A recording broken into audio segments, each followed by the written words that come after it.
everyone. Welcome to The Right Crowd. This is the last weekend of The Right Crowd, and I am so very excited to kick off the final day with A Novel Experience Volume 2 with two amazing authors and some of my wonderful close friends, Alissa Karin Shirah and Jacqueline Smith. I am so very excited to present to you these authors, and we're going to be talking about our novels. We're going to be talking about our writing journey and all sorts of author insights and lots of cool, fun conversations.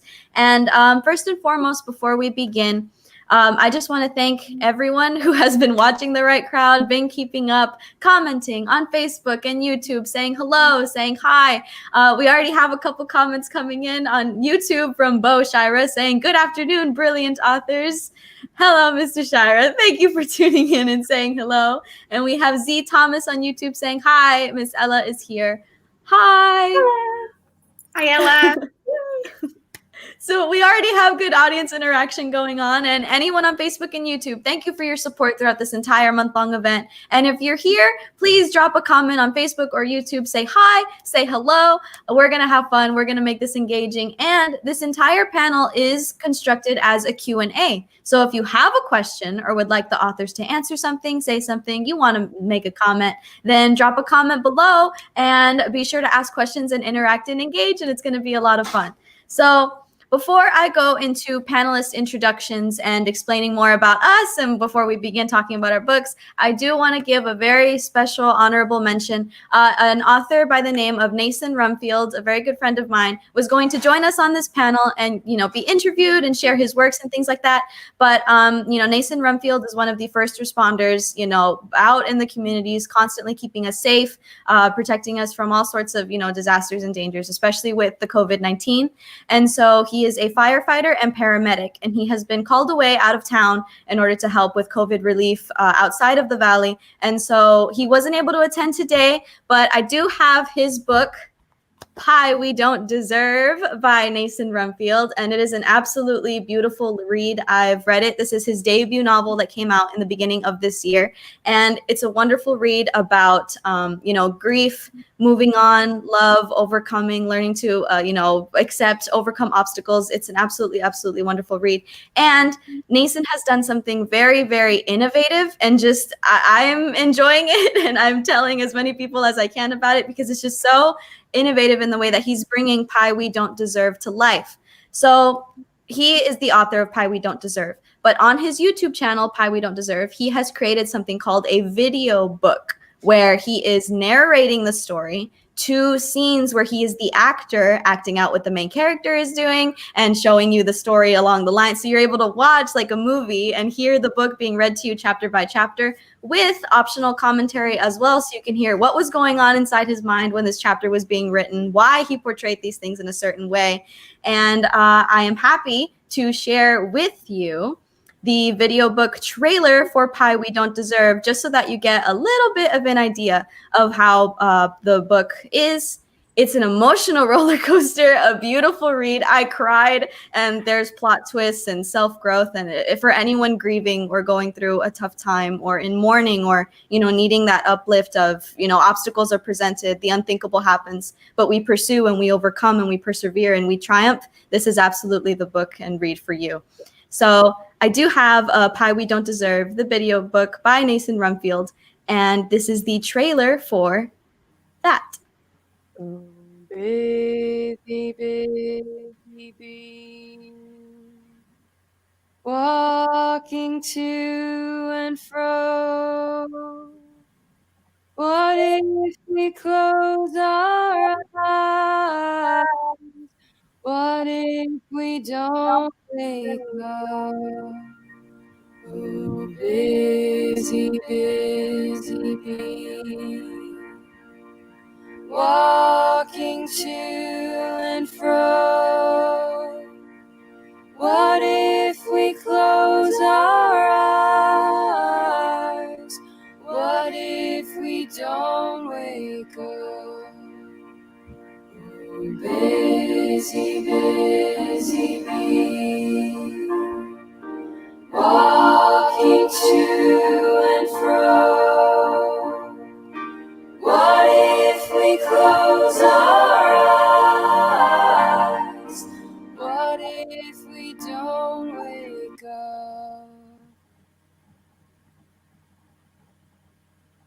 And that is the video book trailer for Pie We Don't Deserve. It's such an emotional read. And, you know, if you've read the book through and through and you're watching this video book, in that trailer, you can see all these distinctive scenes. And I'm so excited because, you know, the stuffed animal plays a very, very, very large role. And it's so amazing. And it's a beautiful, wonderful read. As his debut novel, it's just absolutely incredible. And again, Nason, if you're watching, we thank you for all your support. You're always in our hearts, and definitely sending out positive thoughts and prayers for you as you're keeping, you know, not only our community, but several communities safe with COVID-19 relief and things and beyond. And so before we get into panelist introductions, I am being flooded with all sorts of comments, which is absolutely amazing. Tammy Karen on YouTube says, so excited. Thanks for doing this. Eunice Martinez says, so excited to watch. Robin Rodriguez said, hi, Mrs. Shirah. This is Damon Rodriguez. Katie Karen says, hello. Marshall on YouTube says, hello. David Jaimel says, hi, Alissa. Karime, pardon my pronunciation, Flores says, way to go, Shirah. And she also says, awesome authors. And a very good friend and top fan on Facebook, Roma Martinez Jr. says, hi again, Katelynn. Hi, Jackie. Hi. Sorry to hear Nason couldn't join, but glad to hear he's at work as the first responder. He is. Absolutely. So again, to everyone on Facebook and YouTube, thank you for tuning in. Continue to drop comments. We have another one coming from Miracle Austin, another author saying, hello, everyone. Hi, Miracle. Thank you for being Miracle. Thank you for being here. So before we, continue on, let's go ahead and begin with panelist introductions. Miss Alissa Shirah, introduce yourself. Tell us a little bit about yourself, personal, professional, what your book is about. The floor is yours. Hello, I'm Alissa Shirah, and I've written one book, Going Home. I am a mother, a wife. I am a 6th grade math teacher. Hello to all my students who came. And my coworkers too. Thank you so much for supporting me. This is a coming of age book about a girl named Cynthia who thinks that her father is running her whole life for her and she doesn't want any more of it. So she leaves and he helps her. He gives her all of the money he'd saved her for college and she gets into a whole bunch of trouble. So this is Going Home, which makes you think, she got into a lot of trouble and now she's trying to get back home. So that is Going Home. Very nice. Thank you very much. And Ms. Jackie Smith, introduce yourself. Tell us a little bit about yourself and your book series, multiple books. You've got so much to share, so the floor is yours. Thank you, Katelynn. Hello, I'm Jacqueline Smith. I am from Dallas, Texas. Oh gosh, now I'm just completely drawing a blank. I have 11 published books. I just finished my 12th. I am in the process of publishing it as we speak. It should be available, I'm thinking, the first week of November, so I'm very excited. It's called Trashy suspense novel. I also have a trashy romance novel. They're not related in any way except for the titles and the format. But this is basically about a young lady who writes a trashy romance novel. It becomes adapted into a miniseries, so she flies to Scotland for the filming and falls in love with one of the actors who looks like Colin Farrell. I have a complete young adult series called Boy Band about a young lady in love with her best friend. I'm sorry, I'm getting hair in my mouth. Who just so happens to be a member of the world's hottest boy band. And I'm currently working with an independent film director to hopefully turn it into a movie someday. COVID's kind of thrown a monkey wrench into all that. And then I also have the series I'm going to be focusing mostly on today because it's almost Halloween, the Cemetery Tour series about a young man who can see and talk to the dead. There's a little bit of romance, a little bit of suspense, and a lot of ghost hunting. And I also have a shirt, but I don't know if you can really see it. So that's it. Thank you. And repping the merch. We love to see Oh, it, yeah. to be able Oh, to yeah. showcase. So absolutely. And so moving on with myself. Hi, everyone. My name is Katelynn Rentería, and I am the author of the award-winning young adult fiction novel, The Other Side of the Law. I'm seeing double. The Other Side of the Law. And, I'm here from the RGV, born and raised. I graduated high school 2018. I recently graduated with a bachelor's in psychology, summa cum laude, May 2020. And I am currently an experimental psychology master's student at UTRGV. for experimental psychology, hoping to graduate, as soon as possible. We're fast tracking, trying to, get that career started. But I wrote The Other Side of the Law when I was 14 years old and published when I was 16. It won the Silver Book Award for Literary Classics Book Award when I was 17. And now we're at 20, trying to, the sequel is upcoming to this book as well. I am working on a children's book series, it came in a dream, and I am running with it, of a new young adult fiction series. Well, maybe not so much young adult, I'm not quite sure, but it's formulated, it's growing, the outline's coming, so more new things to come. And I'm just so very excited to present the right crowd all throughout this month of October. It's been an amazing, incredible journey. When I began the right crowd, I wanted to, because a lot of authors were feeling it. We haven't, done events or seen each other or been able to celebrate, our books and all of these things in so long. But the ability to just create something virtual and bring us all together, and even if it's for an hour and a half, to just laugh and talk about reading and writing and books and authorship, I'm more than happy to bring that to life. And I'm so very excited to have these two authors here presented today. And before it completely goes over my head, see, I'm out of practice. The Other Side of the Law is about a young girl who lives in Texas, and she's just a normal average high schooler, a normal teenager. You see her on the street, and she's just you don't look at her twice. She's your average teen. But in secret, she is a spy. So she goes all over the world, stopping bad guys, taking names, living this cool double life. And along the way, she meets this mysterious stranger who kind of throws everything that she learned for a loop. She's always seen the world as, this is black and this is white. That's the line between them. That's it. Good, bad, all those things is just distinct. That's it. But this new stranger kind of has her thinking like, no, the world isn't as, straightforward as that. There's people do these tough questions of, sometimes bad people do good things and good people do bad things, ? And it's odd and confusing for someone, trying to grow up and figure out who they are and what they're trying to be. But The Other Side of the Law is to be continued. So you get to see more of the main character, Kay Verdon, in the sequel, which will hopefully be out next year because, COVID. But we're persevering. We're figuring it out. And I do have many more comments coming in on Facebook. Margie Longoria says, hi, lovelies. Hi, Margie. Thank you for joining. Thank you for watching. Miracle Austin again says, Katelynn Rentería, Alissa, and Jackie, I know y'all will rock with it. Thank you, Miracle. Thank you. And Eunice Martinez says, so proud of my teacher, Mrs. Shirah, from Abby. Hi, Abby. And James Karen says, hello. That's my brother. Hi, James. Hi. So again, anyone on Facebook or YouTube, we are going to jump into the Q&A section of this panel. So if you have questions, if you want us to say anything, you just want to have a conversation, drop a comment. I can bring it up on screen and we will interact with you as engaging and as much as we possibly can. So my first question for us as an array of panelists here is, where are you tuning in from? And I know for myself, I am from the great city of Harlingen, Texas, in the Rio Grande Valley in deep South Texas. And so, Alissa, where are you tuning in from? I am also deep South Texas. I am in McAllen. I am from Dallas, but I'm currently living in McAllen and loving it down here. Yay. And Jackie, where are you tuning in from? I'm actually tuning in from my sister's recording studio in Dallas, Texas. And by that, I mean the back of our house. But I was going to say, it's freezing here. It's so cold, just so y'all know. The cold front did hit you guys in Dallas? It did, and there's more coming. I had to wear a winter coat this morning to water my plants. Oh, no. Yeah, I don't think they're going to last much longer. We're sending our warm thoughts because it's like, it was like 50 2 days ago, and now it's back to like 85. And it's like, that's fine. Yeah, it's not that here.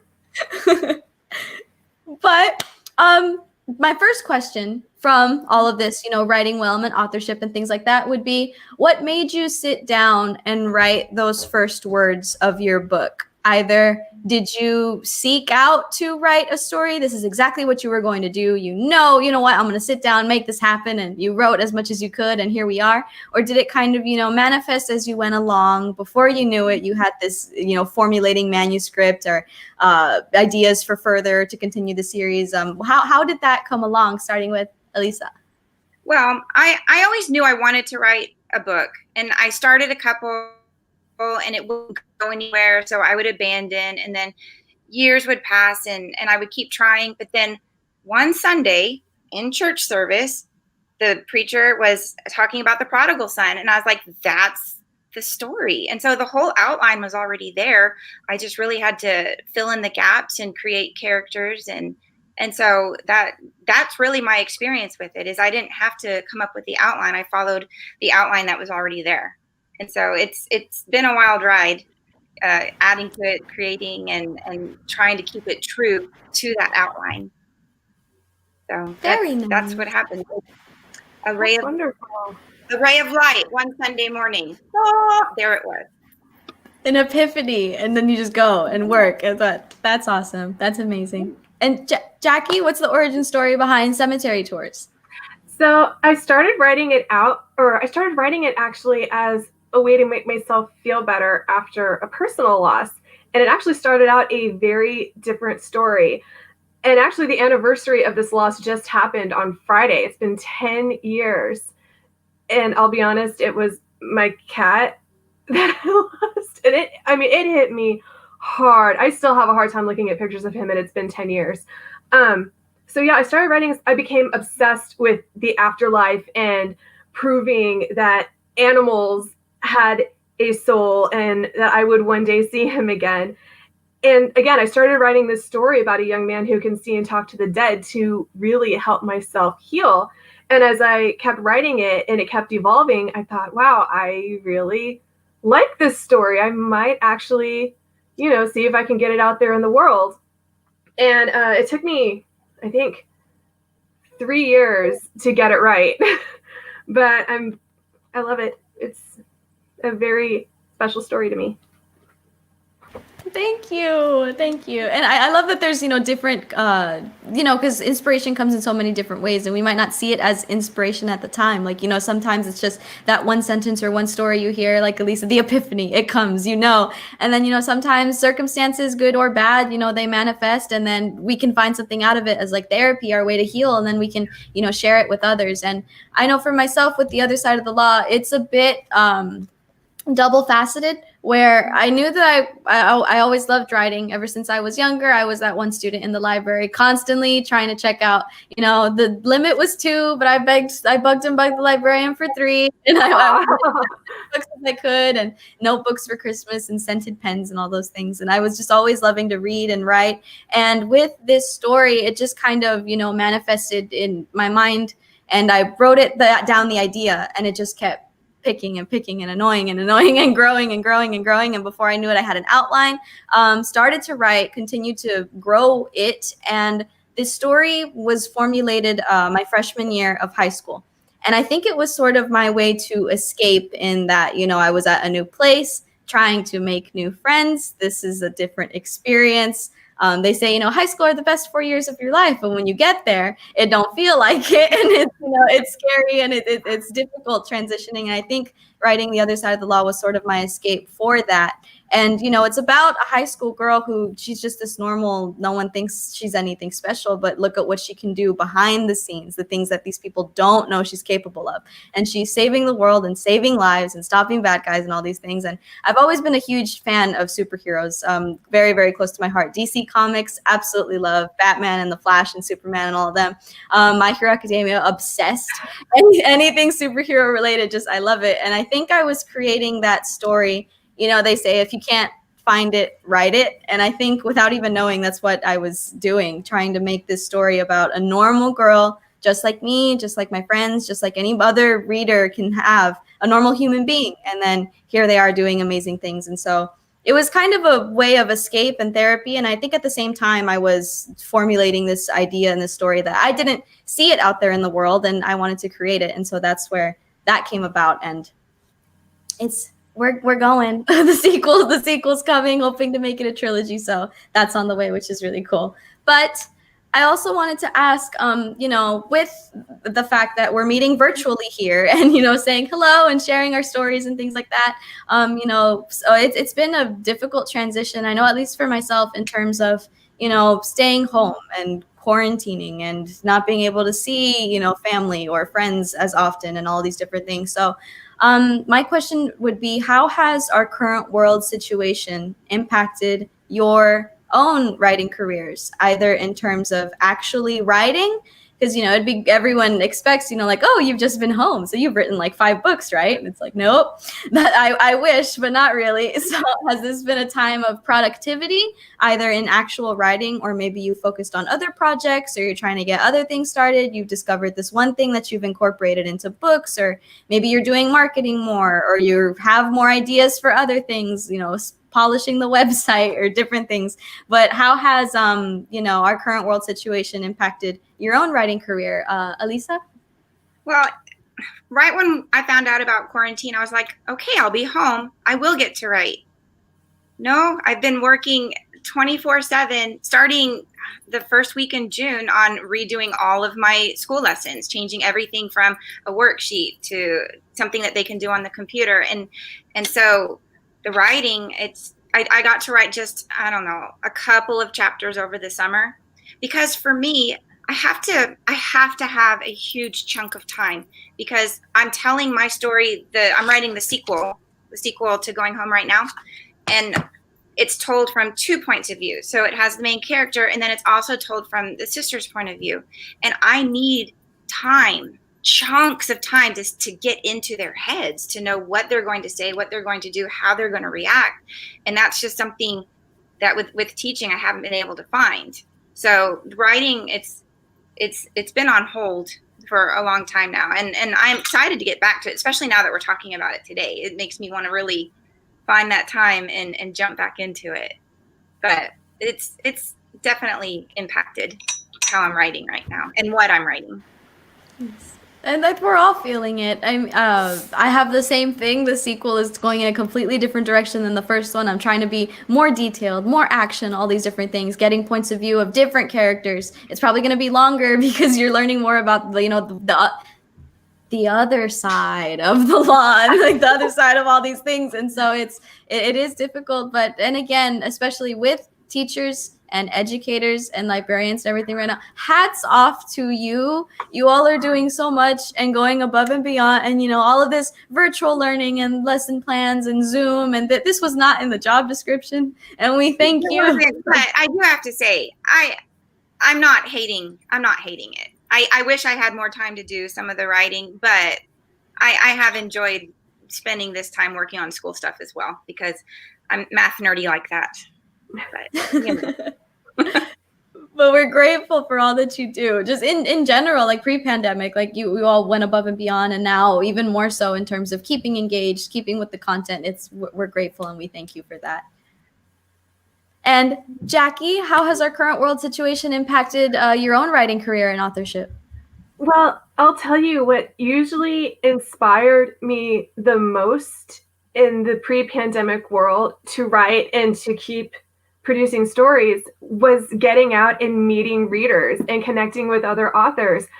Every time I would go to a book signing, last year I was so fortunate to be able to go to several different Comic-Cons, school book events all over the country. Okay, well, at least the southern part of the United States. But I mean, I know I went to New York too, so that was really cool. And I mean, like meeting, that's what inspired me, was getting so excited to meet new readers, new authors. And so not having that this year has been really, I've been writing, but it's definitely taken some of that enthusiasm and energy out of it, because my readers and my friends are really what keep me going. I did discover a new creative outlet though, and that was my Redbubble shop, where I was able to upload not only my photographs. I am an avid photographer. I love taking pictures. But I also was able to design some merchandise, which I'm showing off now for my books. So that has been one positive that I have discovered, and I'm really loving it. I'm going to upload some Trashy Suspense merch before its release, I think. So, yeah, just... That's really fun. No, but like that's really cool. Like finding, new avenues, like things that you might not think about them, like in the rush of, oh, this event and this and go and go and go. And as much as we miss it, and as much as it was a big, part, because I know I too, I miss it so much. We find new ways to be productive, and we keep going and persevering, with this other new avenue. And now, when everything calms down and we're back to our norm and everything, you're already gonna have the red bubble established that you can tell readers, by the way, Yeah, if you want a cemetery tour shirt, I can hook you up. So we're good. We keep going. And I know for myself, it was really, really difficult in the beginning in that, I the last book, like school presentation I gave in person was in February. And then after that, it was one virtual school presentation, which was really, really fun. And that was really nice. I've never done that before. I was able to connect with the students and the parents, which was great. And then another virtual school presentation, and then nothing. And, it's been a couple of, story times for libraries on Facebook and YouTube and things, which I'm very, very grateful to have been asked to take part in that. But I completely understand where, that inspiration comes from. You meet these other authors and these other readers, especially. I miss seeing the students and, when you tell them your story or you tell them, you can do it too, or you like this, go for it. And you see their face like that. That was this is why I'm doing what I'm doing. And not being able to have that has been really tough and really hard. And, that's where the right crowd came from, in the sense that it's festival season. We're supposed to be seeing each other at, then the McAllen and then Westlaco and all of these other things that we're supposed to be coming together. And, Jackie, you drive down, and Alissa. It is my favorite event of the year. I know. And Alissa, we don't usually see each other because we're on opposite ends of the valley, unless it's some sort of like book event. Yeah. And so to create the right crowds, like, you know what? Enough is enough. We can still do something. We can still do this. It might not be in person and we have all, readers right in front of us, but we've got, I actually need to bring up Facebook comments and YouTube comments, and we're engaging with the audience. We're here speaking with each other. So, even though it's been hard and even though it's been difficult, we find new ways to continue to persevere. And this virtual world is becoming the new norm, it seems like. And even after the pandemic, I think it's going to persevere. But we do have comments coming in. Karen Darcy on YouTube says, "Proud of you, Alissa. What fun to listen in on your chat." Hi. Hi, Misty. It's my sister. And Raul Martinez Jr. says, "Alissa, yes, I've read your novel, and to me, it's indeed a contemporary take on the prodigal son from scripture." Wonderful. And Raul Martinez Jr. also says, "Jackie, oh, how I enjoyed the way cemetery tours reminded me of ghost hunting shows, which fascinate me. I need to get to book 2 ASAP." So I can send you a copy if you want one. I got plenty. So again, to anyone on Facebook and YouTube, continue to, have conversations, say hello, drop a question if you have one. We're making this as interactive and engaging as possible. But my next question for you all would be, who or what were some inspirations for your writing career? These could either be, people that either, friends or family or relatives, teachers, educators, or other authors, maybe events that happened in your life that really spurred it on. But, as you were writing, either to begin or to continue, or, that voice of you can do this, who or what were some inspirations for your author career, starting with Alissa? I started writing this book pretty soon after I finished The Hunger Games. So I think that was the the crowd I wanted to write to was that age group and a story. I mean, Cynthia's journey was nothing like Katniss's, but I think that's what really set my wheels spinning. I think was after reading that series. Very nice. Like inspiration from just all sorts of places, especially the content. On another panel, we were calling it, "Oh, we're doing research as we watch all this Netflix and Amazon Prime and Hulu." It's like, it's our research, taking in content to create more. It counts. It counts. And I think that's a perk of being a creative. Like, oh, we're researching, we're absorbing like sponges, keeping it going. But I love that. And especially for, readers or students who are prospective authors and prospective writers, when, they take from another concept or idea, or, we call them cliches, but they work. These, storylines and archetypes that, run through, it's because they're so compelling and so telling that like the stories that continue from them are so amazing. But Jackie, any inspirations for your own writing? So I am obsessed with Meg Cabot. I want to be her, or if I can't be her, I at least want her to be my cat's godmother. I started reading her books, when I was in middle school, I guess. And I still have all the old copies from the early 2000s. Just, I love her.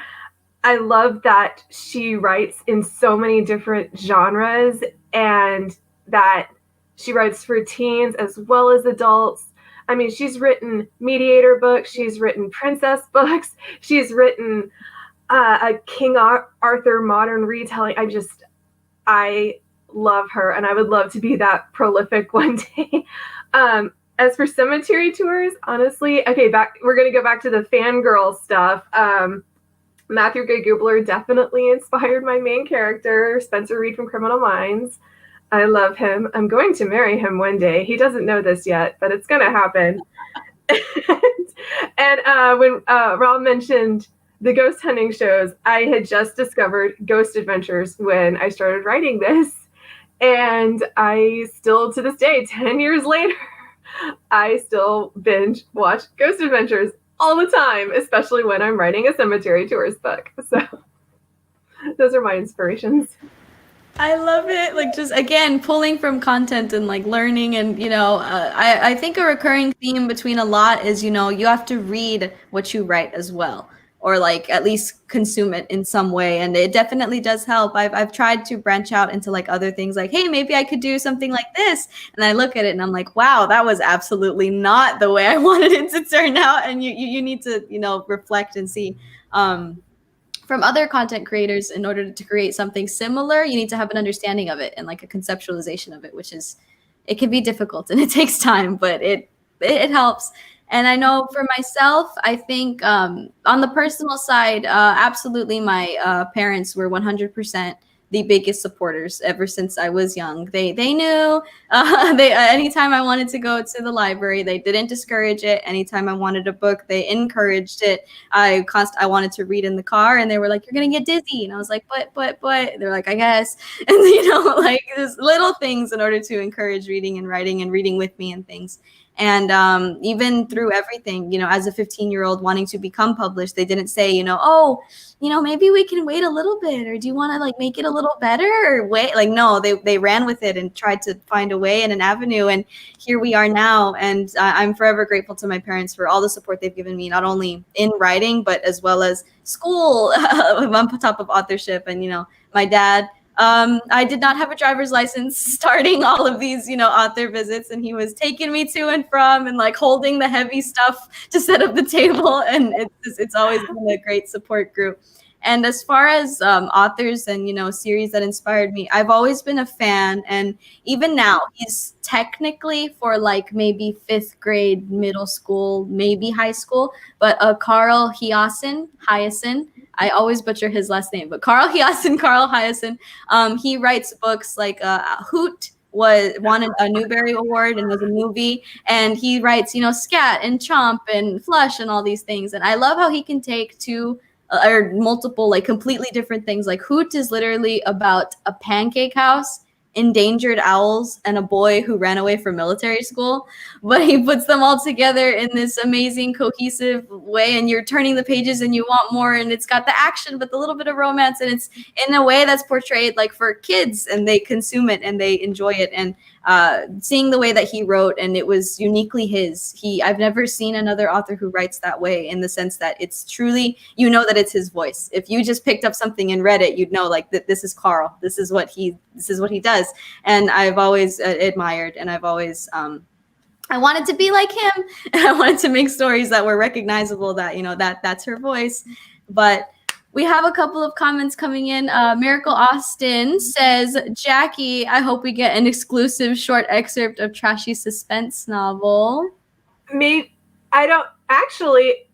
do have it on this computer. I was thinking of maybe posting it to my YouTube channel for Halloween. Ooh. But Katelynn, if you would like me to read a snippet today, I could, but I do not have to. I do not want to take up a lot of time. No, we're completely fine. I think we're at 36, so 2:36, so we still have time. I still have plenty more questions. Maybe towards the end we could all share like a little excerpt, and that would be really cool. Before we sign off and everything, that'll be like the finale of, we'll give you a little taste, and if you want more, then we'll direct you on where to go and find our books. But I do have a YouTube comment coming in, I believe, for Alissa saying, forget the teaching, let's have the sequel. It's coming, Daddy, it's coming.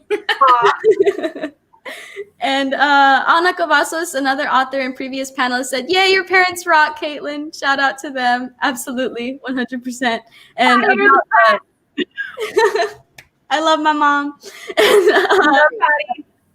And talking about trashy suspense novel, Miracle Lesson does say no pressure with some nice little love, but snippets to come at the end, excerpts to come at the end. But I also wanted to ask, because I feel like this is multifaceted and some people have answered in completely different ways. And it's always nice to be like, well, what do you think of, what is the easiest and or most difficult part of writing or being an author? Either easy in terms of this is what comes naturally to me, or I love doing this, therefore it feels easy, or maybe, the more difficult aspects were like, this is the thing you have to do, but it just dragging your feet trying to get it done. And this could be actually writing the publication process or marketing or, programming and maybe even events and things like that in terms of easy or difficulty. What are some of the easiest or most difficult parts, beginning with Alissa? Well, I have already thought about this answer. There's two. The first one's obviously finding the time, because I wrote these down. Wife and mother, those come first. Teacher, that comes next. I'm also a musician. Back in the olden days of 2019, I shared first chair in the local community band, playing the bassoon. I'm a bassoonist. That is so cool. And then also my husband and I lead the children's choir at church.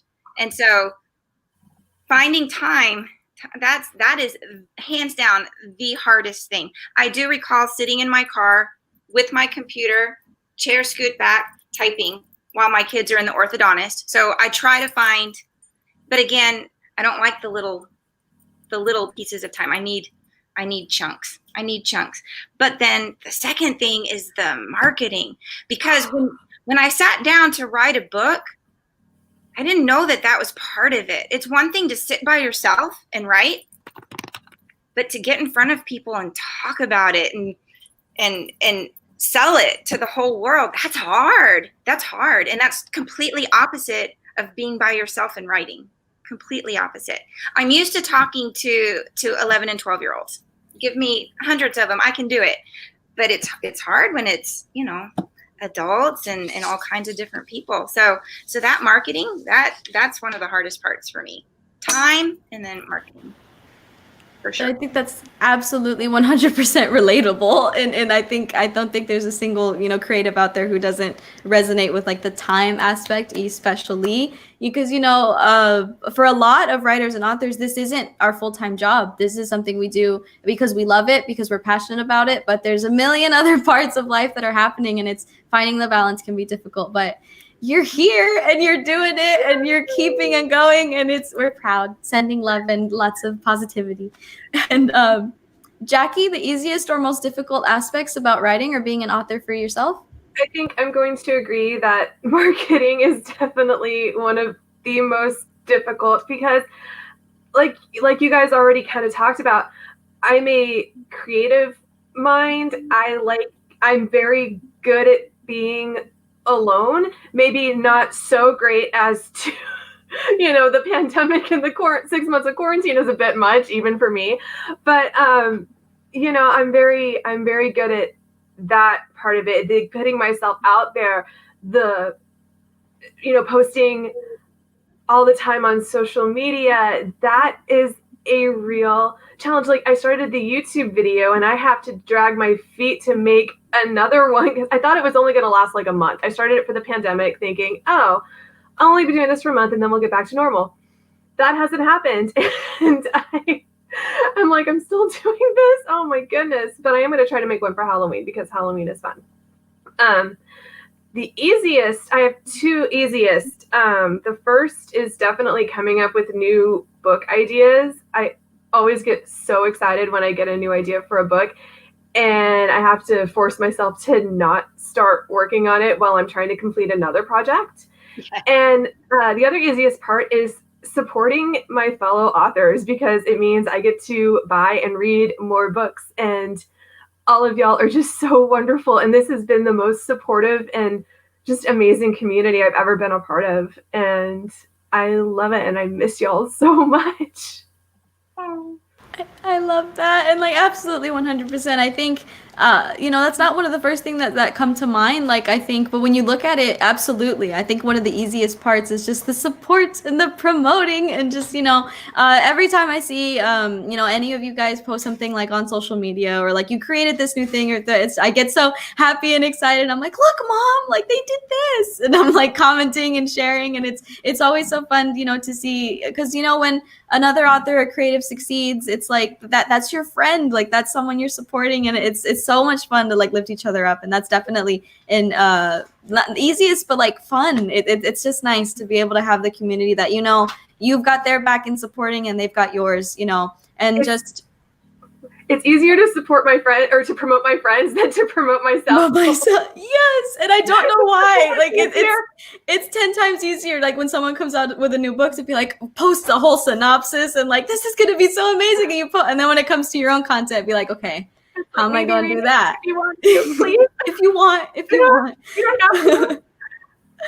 But it's just I think another like easy aspect of it would be like when the ideas come. That's amazing. Like it's the spark and that light, and oh my gosh, and you go and you run. And I know I've had several times waking up in the middle of the night, and it's like middle of the night for me is like 4, because I'm a night owl. I go to bed at like 3:30, but I'll wake up at like 4, and I'm like, oh my gosh, that thing. And when the ideas come, it's great. And just but I think a difficult aspect, there's multiple in terms of the time management and the balance, because I am an author, I am a writer, I am a creative. I love it. My hobbies include like calligraphy. To anyone who follows me on Instagram, my apologies, because it's been a minute since I put a calligraphy post, and I'm trying to keep up with that aspect as well. I love calligraphy and to create and art and artistry and things. And so a full-time graduate student. I'm struggling to register for classes next semester. I'm like frantically emailing all sorts of professors, like, let me in, and all of these different things. And there's, different aspects, but I think finding time is difficult. And what's odd for me is that I'm most productive at night. Between the hours of 11:50 to 3:30 are like my let's go. Like, yes, like I pump out so much content, and I'm going and going and going, but that's my most productive time for everything. Like, that's when I get homework done, and that's when all of this, the right crowd, I was making posters. And if you go back, you'll probably see like author Katelynn Rentería scheduled the live video at 2:32 in the morning. And just that's my time. So trying to get like all of that, like everything in all different realms done in that time frame it's difficult. But I think, again, time management is something we can all relate to, and that's definitely one of the hardest parts. But promoting, y'all, love it. It's always so much fun. And again, thank you for, it's a Sunday, and you're here, and you're saying, hello, and, sharing your insight. And so thank you to you all so very much as well, just saying here. And everyone on Facebook and YouTube, thank you for tuning in. Thank you for saying hello. Continue to comment and say hi. And my next question, I haven't asked this one yet in any of the panels, and I feel like it would be something interesting, and I kind of do want to get into it. It's not a difficult question, but, do you prefer to write by hand or type on a computer? Because I feel like this is a multi thing, and maybe you write by hand for certain things that have nothing to do with authorship. Like, I know for myself, I have to write by hand when it's like school notes. Like, I have to have my notes handwritten, and that's how I learn. And the I'll remember writing that vocabulary word, and I color code things, and I'll this is a whole other conversation, but I'm 99% sure I have like ideesthesia. So everything, colors have meaning and words have color and all these things. So I'm writing things down in order to learn and receive, absolutely that. But I think for writing content, like for a book or to outline, that I do on a computer, because I use OneNote. And OneNote is beautiful that if I click over here, I can start a new text box, and over there I can't. So it's a giant mess of a web and connecting dots and highlighting and things. And so I do find this interesting. That's, they say if you write by hand, you retain information more, but some people are just whizzes at, they like the technology because they can take it with them multiple places. Google Drive is everywhere. So, starting with Alissa, do you prefer by hand or with a computer? Oh, it's definitely a computer. I've always written it on the computer. I do have a notebook next to me because timing in my book is very important. So I have to keep track of what day it is in the book so that when they refer back to 2 days ago, that it's all accurate. So I have a timeline on paper, but I'm writing on the computer. You can't see, I'm doing this thing right here. So I'm typing on the computer. I have my notes next to me so I can always go back and look at the timeline. And then if for some reason I don't have a computer with me, but I have some paper and I have an idea for what's going to happen, I'll write it and then I'll put it on the computer. But almost, I would say 98% of the time I am typing it. I like that though. That's interesting. Like having, a thing that's separates the timeline, like keeping track, like handwritten and then everything else digitized. That's really interesting. I like that. And Jackie, do you prefer to write by hand, or type on a computer? I'm definitely a typer, but I actually wanted to touch on something you mentioned about taking notes in class. When I was a kid, and even all through graduate school, I was a doodler. I doodled non-stop. And like in elementary school, my teachers would get after me for it, saying that I wasn't paying attention. But later on in life, I learned that I was a very visual learner, and that I wasn't even aware of it at the time, but it turns out that some kids doodling helps them visualize what they're hearing at the time. And so it's actually a learning technique that you don't even know you're doing, which I thought was very fascinating. But no, mostly for writing, I am a typer. However, for Trashy suspense novel, I'll be honest, this has been the most challenging book I've ever written. It is so outside of my comfort zone. I am very much let's write happy kissing books where everyone is just laughing and having fun. Haha. You can read it by the pool in 30 minutes. But Trashy suspense novel, it was much more serious and it was much more layered. And so when I got stuck on, say, the suspense part that even I didn't know what was going on, I took out a notebook, I got a pen, and I just started writing my thoughts of what I thought I wanted. And it really opened up my mind, and I was able to write out, oh, okay, maybe this is what happens next. Oh, maybe this didn't happen at all. It was this all along. So I guess I'm a little bit of both, but for the most part, a typer.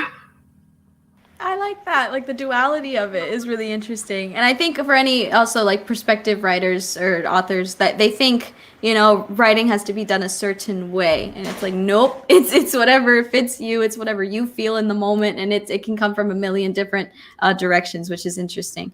But I have some comments coming in. I know talking about, supporting and promoting, like you had said, Jackie, author Ana Cavasso says, thank you for your support always, Katelynn. Thank you for your support, Ana. You're always here. You're always commenting. You're always watching. And thank you for being a panelist and just a friend. I miss seeing you in person.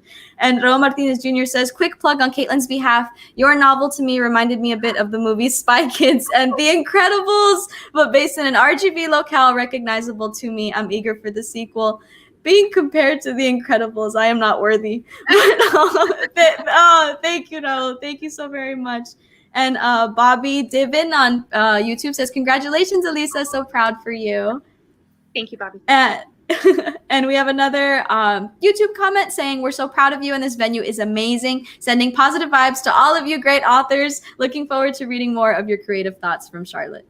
Thank you, Charlotte. Thank you. And again, anyone on Facebook and YouTube, drop a comment, say hi, say hello, engage and interact in the conversation. But I did also want to ask, for yourselves, either professionally or personally, what do you see for your future pertaining to writing or otherwise? This could be for the sequels or a new series, or maybe Jackie's going to establish an in-person, Cemetery Tours boy band merch shop, and we can, after pandemic's over, we walk in, try them on. We don't know. So what do you see for your future, either in writing or otherwise, Alissa?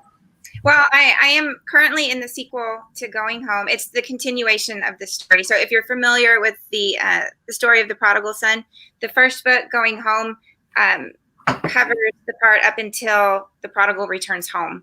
And so the second part that I'm writing right now is, instead of the brother, which is in the Bible, this is a sister. And so this is the whole dynamic between the two sisters. So that's what I'm currently working on. That's what I'm working on right now. Because this book is not, I would say it's PG-13. There's a lot of implied mature things going on. There's nothing explicit. There's no bad language. It's PG-13. But I would like to write something that I could share with all of my students. Since I teach middle school and I used to teach elementary school, I think my next project after this one would be a middle school series. Very nice. And without knowing it, you answered a question on YouTube. Eunice Martinez says, will you write another book, Mrs. Shirah? So, Yes, I will. Very nice. And Jackie, what do you see for yourself for your future, either writing or otherwise? I truly just want to keep writing, and I would love to get back to traveling with my writing when all of this is over. Honestly, I write the books that I want to read, and I know that if they never sold another copy, I would keep writing anyway, just because it's what I love. And I enjoy still reading my books. I mean, I've reread all of my books multiple times. I'm not even sure I'm supposed to admit that, but it's fun for me, and it makes me think, oh, I'm glad I'm still happy with this. That's awesome. Although when you mentioned, Katelynn, the boy band and the cemetery tours, I was talking to one of my boys who is cast as in the boy band movie. And I was telling him my dream is to establish the world's first ever ghost hunting boy band. I want them to sing songs and visit cemetery tours or visit cemeteries with me. They could have concerts like in the spooky places, like the haunted forests, and like they'd basically be like Josie and the Pussycats, but like One Direction. Where they solved mysteries and they went to spooky places, but they still gave concerts and sang. That is my dream. So what I'm hearing is boy band and cemetery tours crossover is in the future. Okay. There is actually in my book of short stories, it's called Broken Mirror. There is a crossover story called Crossover between boy band and cemetery tours. The characters don't technically meet, but they like interact with each other in a way. The boys and Mel watch cemetery tours, and then later on you see Michael, Kate, and Brink at the Kind of September concert. So that makes me happy, like bridging the universes together. I had so much fun. I'm such a big fangirl nerd at heart. I love it. I love it. That's just amazing. And I know that I think we all have that little bit of that, like, oh my gosh, like inside of us in terms of like the fangirl and things like that. And that makes me so happy, like bridging the universes together. That's really fun. But more on the personal side, I did want to ask, do you have any other hobbies besides what are your writing? dreams? Katelynn, what are you doing? Oh, yes. I'm used to being the host and like going on. Yeah, okay.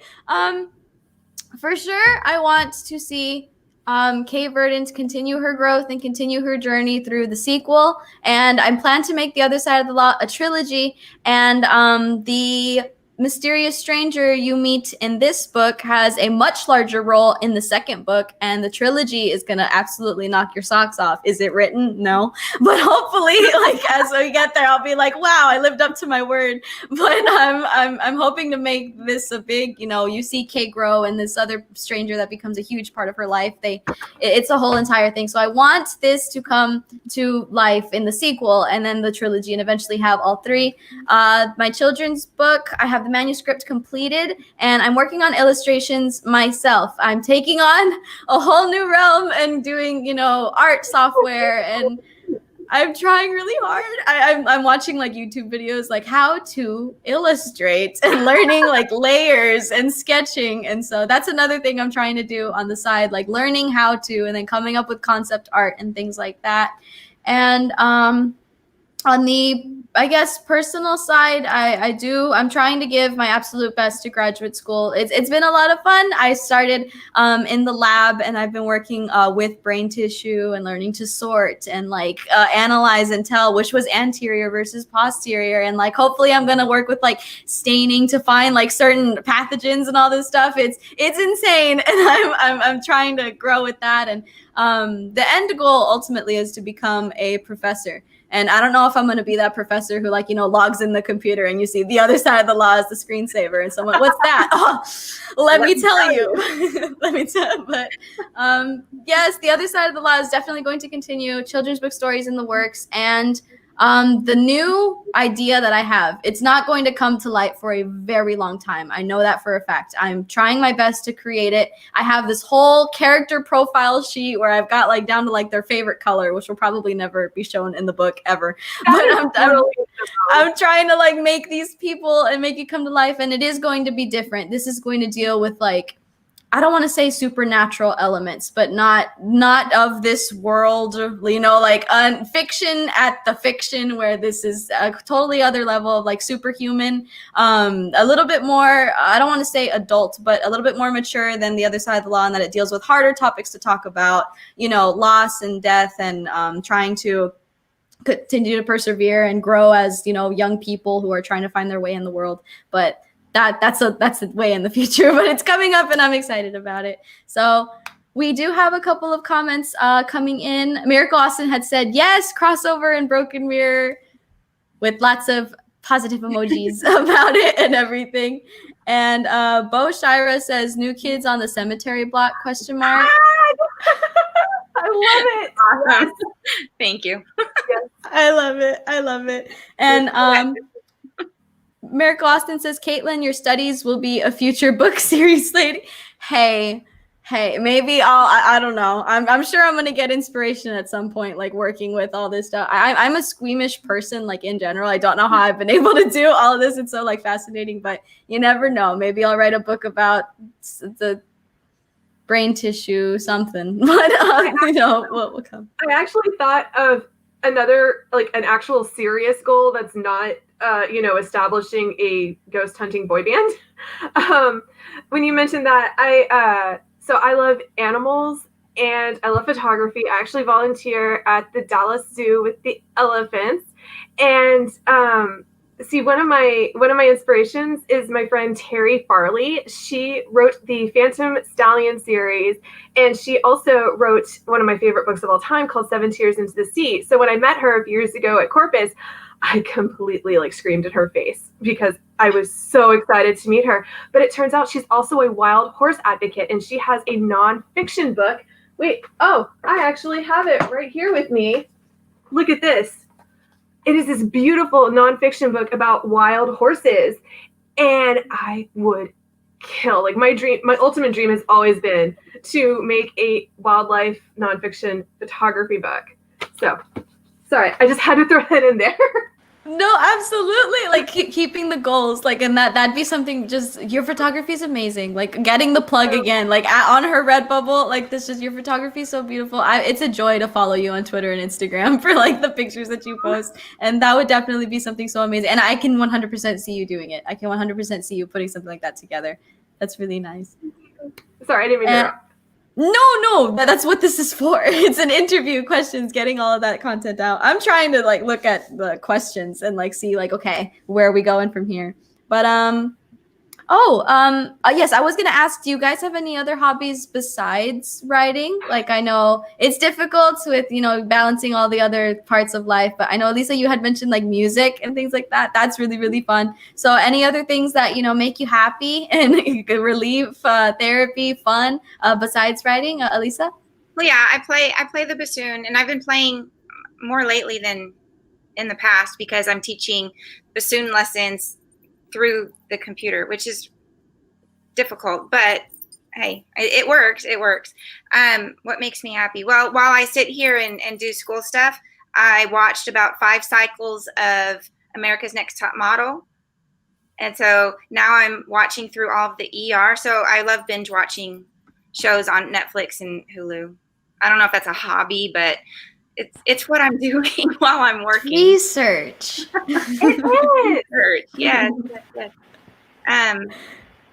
And then, well, and all 3 of my kids are very musically gifted, and so watching everything that they do is amazing to me. And my husband too. Don't forget Bo Shira. all musically gifted. So I enjoy listening to them to sing and perform. So. I love that. Thank you. And Jackie, any hobbies for yourself? Well, over the summer, my 2 best friends from high school and I all became plant moms. That was, since we couldn't go out anywhere, since we couldn't do anything, we all raised pretty amazing gardens. And most of our conversations over the summer was, look at this bee that was there this afternoon. We are all now obsessed with saving the bees, giving the world back to nature, one flower at a time. And as I mentioned just a few minutes ago, I love animals. I love photography. I do volunteer at the Dallas Zoo, talking to people about African elephants and why we should be saving them. So, I mean, and photography, I've been obsessed with photography longer than I've been a writer. I mean, I was a kid running around with a little disposable camera, taking pictures of clouds, and my parents would make fun of me. But no, they're very supportive. They are very, very supportive. I love that. I love it. And especially, like hobbies that transcend the writing is always interesting to learn about. Like, oh my gosh, that's been like a lifelong linear thing. That's really cool. And again, just for me, I know calligraphy is a really huge hobby of mine. I like making words pretty and, the art aspect of it. And again, just the superhero-ness. Absolutely adore anything involving superheroes, live action, animated, getting into other different series that involve maybe not superheroes per se, but like the powers and the triumph and, it's like against all odds, they'll save the day. And I'm a huge fan of that. But, I think my next question would be what, in terms of your writing or either the actual content of the story or what you are trying to do as an author and as a writer and as a creative, what message are you trying to portray through your writing and your books and your authorship? Is this when people read the book, is there a message you want them to draw from and carry close, and that's the connection you're trying to make? Or maybe, as an author through your story, you're trying to play the role model in this certain way. What message are you trying to share, starting with Alissa? Well, I don't know if through the book I was intentionally giving a message, because when I started writing this book, I didn't intend for it to be published at first. It kind of morphed into this bigger project than what I originally wanted it to do. So really, I was just retelling a story in a contemporary way. But the message that I do want to give about writing is, if you have a story to tell, then tell it. You don't have to be an author to write a book. I'm a teacher, and not a reading teacher or a writing teacher. I'm a math teacher, and so I just write. If you you don't have to be good at spelling. You don't have to be good at grammar. There's people who can do that for you. So just write. Just write. I love that. And Jackie, any, I forgot the wording of the question, the message, and I'm like going through all these different things, but the message that you're trying to portray either through your works or through yourself, what you're trying to exemplify as an author. Well, with the Cemetery Tour series, a big thing that clearly, because it's about ghosts, is life after death. And that's why I wrote it for myself, to be of a comfort. And it's a theme that's explored every single book, I think. It's that, there's in the 4th book, there's a skeptic who doesn't believe. And I kind of, and I have skeptic friends, Cody Wagner, hello. But, I was thinking about it and I thought, even if I didn't believe in ghosts and the paranormal, I feel like I'd always be looking for a reason to believe, because I I think like a lot of us kind of crave that, especially in such uncertain times right now. I need to know that there's something more out there. And that's something I've always enjoyed exploring and researching. And with my other books, I really just want readers to have fun and to give them something to enjoy, and especially again in these uncertain times. And I'm going to reiterate what Alissa shared and say that if you have a story, it has come to you for a reason, and you shouldn't let anything stop you from telling it. And even if you just write it for yourself and you don't want to put it out there in the world, that's okay. You should write it anyway. But I know we would all appreciate it if you did share it, because the world, there's no such thing as too many books out in the world.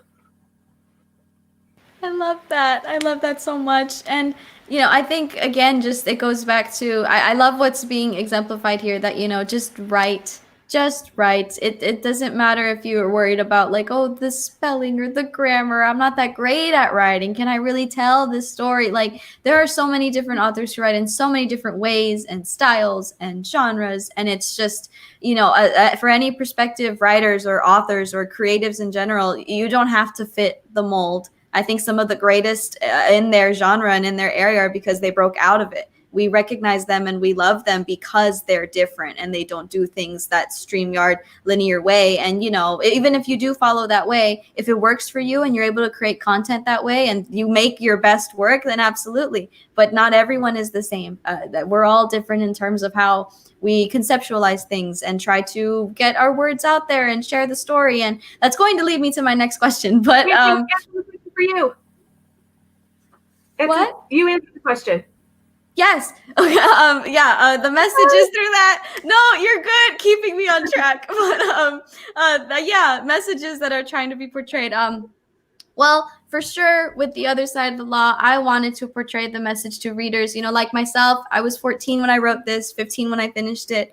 I think for anyone in that age, middle school, high school, maybe even beyond, where, you feel like you're the ordinary. You feel like I'm just like everyone else, blah, blah, blah. But the funny, paradoxical thing about life is that, we're all unordinary. And if that makes us all the same, then we're not. We're all different, but we all have that special thing inside of us. And so the message is, it doesn't matter who you are. It doesn't matter where you come from, how old you are, what you think you can or can't accomplish. You definitely have the ability to. And again, I miss going to the schools and events and speaking with kids, because it's always so fun telling them. My last event I did, I was before my birthday, so I would go and I'd say, like, I'm 19 and I did this, and they would like, what? Like, you're still in school? And it's like, yes, and like I can do it, and I want to stand here and show you that you can do it too. Any sort of dream or goal, it doesn't matter any limitations that you think, oh well, that's for especially for younger, readers or writers, that's for, that's an adult thing. That's when you do that when you're grown up. And it's like, absolutely not. If you have something that you want to do or achieve, and the opposite is true too, people who you get to a certain stage in life, you think like, oh, I should have done that, when I was younger, I should have done that before, blah, blah. Absolutely not. These are things that you can do lifelong, through and through. And if you have this passion, if you have this goal, then you can absolutely continue to pursue and make it happen and, bring it to life. And that's the message I try to portray, where it doesn't matter who you are or where you come from. You can create and you can make your impact known and you can have a voice. And we are here to share and embrace you and help you expand your wings and grow and fly 100%. And I want to piggyback off that. So when I was writing, my dad is the person who made this whole thing happen for me. I mean, he's my biggest supporter in this the whole way through. He was my first editor. He would read everything and we'd discuss it and spend time together, be it on the phone, but that's okay. More than we had for my entire life. And then, sorry, Dad, 70 years old, he decides to write his story. And so he sat down and he wrote a memoir, and it was incredible. And so young old, or it doesn't matter. If you have something to say it, write it, do it. Anybody can. I love that. And all encompassing for anyone watching, anyone, I want us to get back into it of visiting schools and read it, because that's just a prominent message that needs to be shared in any and every way all the time. And we did have a comment come in for you, Miss Shirah, with Miriam Saldana saying, "So proud of you, amiga, Alissa Shirah." Thank you. Thank you.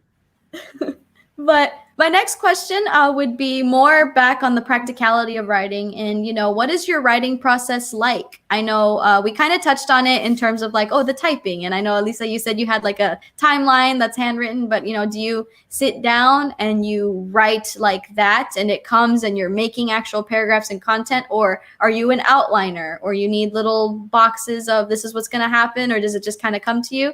What's your writing process like, starting with Alissa? I write too much. I don't outline. I just sit down and I write and I write and I write. And then it's my dad who comes back and says, you don't need all of that. That's too many words. So the last thing I wrote was about a birthday party for, I don't remember, I guess she was 10 or 11 years old, and she had a big Harry Potter birthday party. And I wrote out every detail of that birthday party, every detail. And it was good. And he's like, it's too much. I'm like, well, what part are you going to cut, Daddy? And he cut. He did. But he was right. And so I kind of just write way, way, way too much and then cut it back. I know exactly how that is. I've been told by multiple professors where they say, at least put out this much, like 2 pages, 3 pages. I'm like, okay. And I end up coming up, like, I kid you not, with like 7 or like 10. And then I've gotten like, not in trouble, but I've gotten like, you need to less, like this is not okay, and I've cut back, and I'm like, but is this good? And they're like, more, and I'm like, I can't. It's physically impossible for me to tell you what I'm trying to tell you in less. But I completely understand, like, just the going, and it's so much. But I think that's a testament to who you are as a writer, where the details that you provide, and you're thorough, which is great. Like being able to read something and truly know what is happening in the character's head, in the scene. You're detailed, you're thorough. And you can't cut it yourself. Somebody else has to cut it for you, because it's them. It's that character, and you want it there, but it's not necessary. Too much. And Jackie, what's your writing process like? Well, see, I feel like I have the opposite problem from y'all. I will write pages and pages of unnecessary dialogue. Like I was going through and making the final edits on Trashy Suspense, and I found a whole paragraph or a whole exchange between my main characters and her mother, and they're talking about a dress she wore to a cousin's wedding, and I'm like, why did I write this? What? This has nothing. This adds nothing, and the book is already too long. And then my sister, who she's kind of like that person for me who will go and read, and she'll tell me, this is stupid, you need to fix it. Her biggest complaint almost every time is, no setting. You did not describe to me what's going on in the world. You just assumed we can all see inside your head and know exactly where you are, and we can't do that.